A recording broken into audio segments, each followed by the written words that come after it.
What is going on, Diablo 2 fans? Dobrunsky here, and today's video is another Let's Play Dev Series entry for Diablo 2 Resurrected.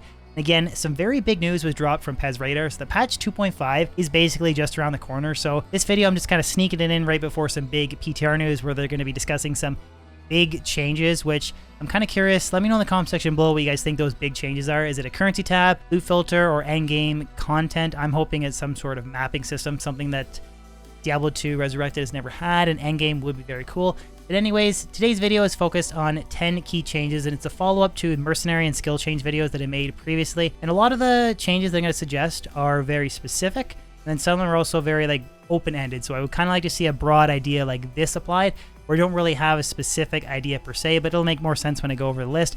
But again, let me know in the comment section below if you guys agree, disagree, would tweak anything, you think I went too far, or I didn't go far enough with some of these ideas. Feedback is always welcome, especially if the devs are watching this video.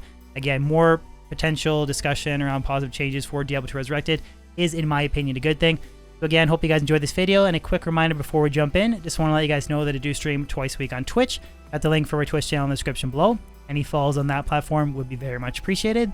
That being said, guys, let's jump in. So change number 1 is something that has always bothered me in Diablo 2, and that is the incentive to use an armor other than a Dust Shroud, Archon Plate, or a Mage Plate. There really isn't much incentive to use a Sacred Armor because the actual additional percent defense that you get on a really, let's say for example, well-rolled Fortitude Archon Plate versus Fortitude Sacred Armor, for a character outside of mercenary options, there's just no point. The extra strength that you invest or the loss of life compared to the extra percent defense you get, there's 0 point to rolling it in anything other than the specific bases that I mentioned, unless you're specifically looking for style points. But I think it would be cool if there was more incentive added to medium and heavy type body armors. So I would like to see, say, a light style armor have no percent damage reduction. Then moving up to, if you choose to roll Fortitude in a medium type armor, you have an inherent increase in percent DR, so maybe 5%, and then a heavy armor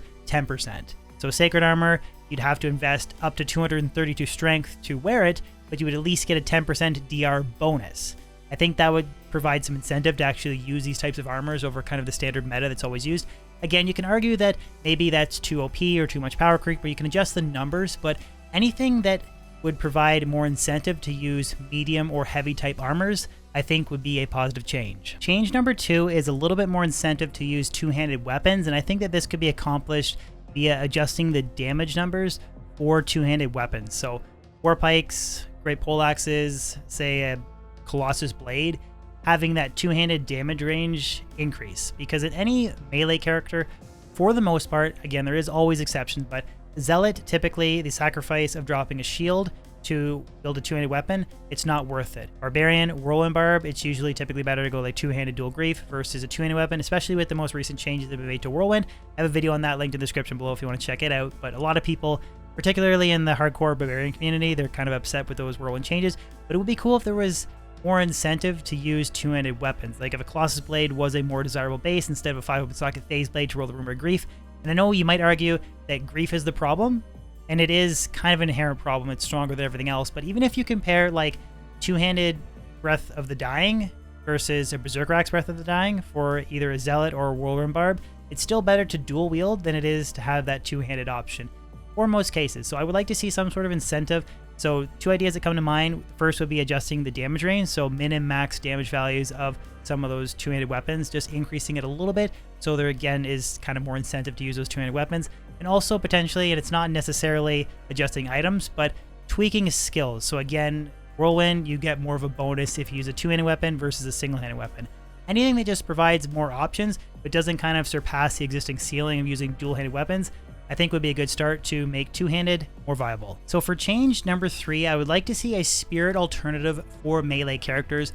Now I know that some people are going to sound off and say, well, Unbending Will is a very powerful rune word, gives you a lot of really good bonus for a melee character. And it is true. It's a 6 open socket or 6 rune requirement, which needs to be rolled in a 6 open socket base, which is a very difficult weapon to find early on for a melee character.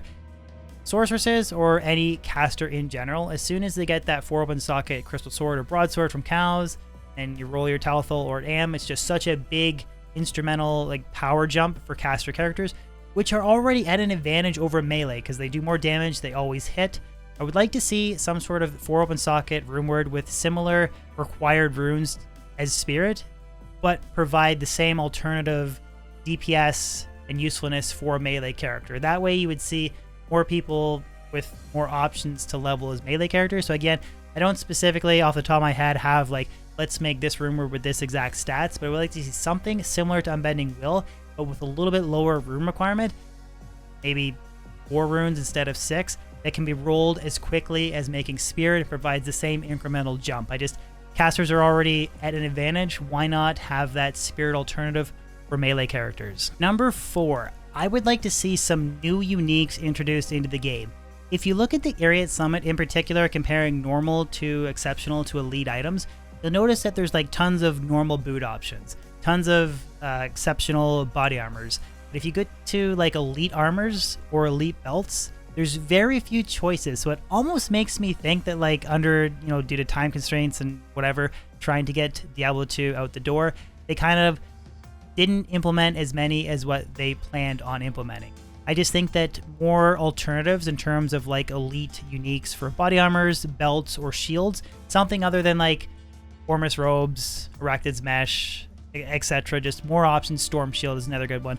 More options at the high-end elite scale for uniques that are worth using, I think would be a good complement to the game. So change number 5 halfway through this list is a very small one, but I think would have a profound impact, and that includes buffing the rare set items that are class specific. So Alders, IK set, Nat set, Trang set, Mav set, even though Mavs is probably the best, I would say, out of everything. Or maybe you could argue IK and Mavs are probably like the 2 kingpins out of the sets, with the exception of Talrash's Sorcerer set does not need to be buffed. It is in a fantastic place. It is very usable, whether it's 3-piece towels or full towels. It's a great character. Everything else, I think, is subpar to the power of Tal. So it would be cool if some existing kind of like DPS or something, more res, DR, like anything that makes them more valuable. Even with the recent new new Heraldic Cube recipe to upset items, even like upping like the Alder's weapon doesn't do anything. Alders is just such a weird set, and it would be cool to see some of the other sets get a little bit more love compared to full towels. So change number 6 includes introducing some of the existing uniques that are in the game coding that they can't actually drop. So similar to Plague in patch 2.4, there's 2 standout unique items that I would like to see reintroduced, again with a little bit of kind of like tempering or reduction in power because they are kind of ridiculous. But the first would be Constriction Ring, the second would be Merman Sprocket. It would be really cool if these very rare and powerful uniques were brought back into the game, but again, of course, definitely scaled back. So even like Constriction Ring, the 10 max res, 100 all res, and 50 MF, I forget what it is off the top of my head recording this video, that is way too OP, but you could definitely scale it down to being like 2 to max all res. I don't know, maybe like 25 all res and 40 MF or something like that. That would be a pretty powerful and comparable ring to SOJ, and it'll give you different alternatives. You could be like, do I want to rock 2 SOJs, but maybe want to sacrifice an SOJ, maybe have 2 Constriction Rings, but then that would pop up my all res to 79 instead of 75 and give me a nice MF bonus, kind of a hybrid between Angel and SOJ. Just more alternatives. Or same with Merman Sprockets. You could maybe reduce some of the cold absorb or something like that, but you could keep that 65% faster realm walk. Cannot Be Frozen would be cool. It would provide Bosons, for example, a different source of Cannot Be Frozen instead of just always resorting to Ravenfrost. So again, more alternative options, but again, obviously scaling back the power a little bit because those 2 items specifically are extremely OP. So I would like to see them reintroduced, just not quite in their current OP form. So for change number 7, I would like to see some of the existing ultra rare uniques buffed. It has always bugged me that some ultra rare uniques are super valuable and sought after. Griffins, Death's Web, Death's Fathom, extremely powerful, very high-end late options that their rarity matches the power that they have.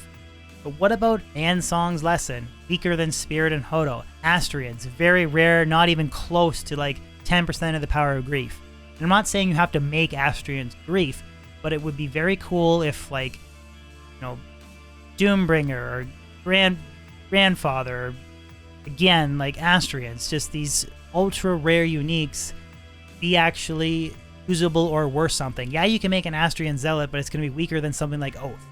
But how much easier it is to make the rumored Oath compared to Astrians. It's just such a like unbalanced approach to these uniques So even Tyrael's Might, that is another huge one too. Ultra rare, really, really bad. So I would like to see those changes implemented. So just buffing some of the super ultra rare uniques to match some of the other existing powerful ultra rare uniques. So for change number 8, again, this one might be a little bit controversial, but I would like to see indestructible items have the ability to roll Ethereal.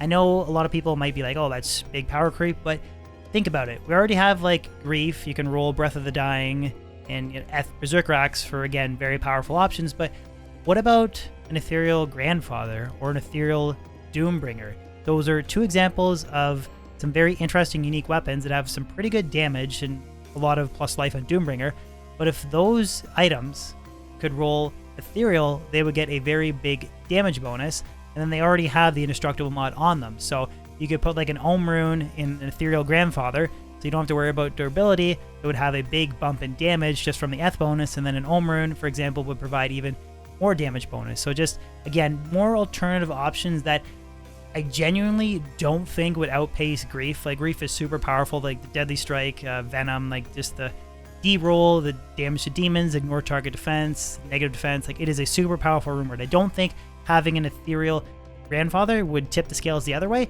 but it would bring them closer as a more on par option. So definitely it's something that I would like to see. So second last change on this list is buffing some underutilized crafting options.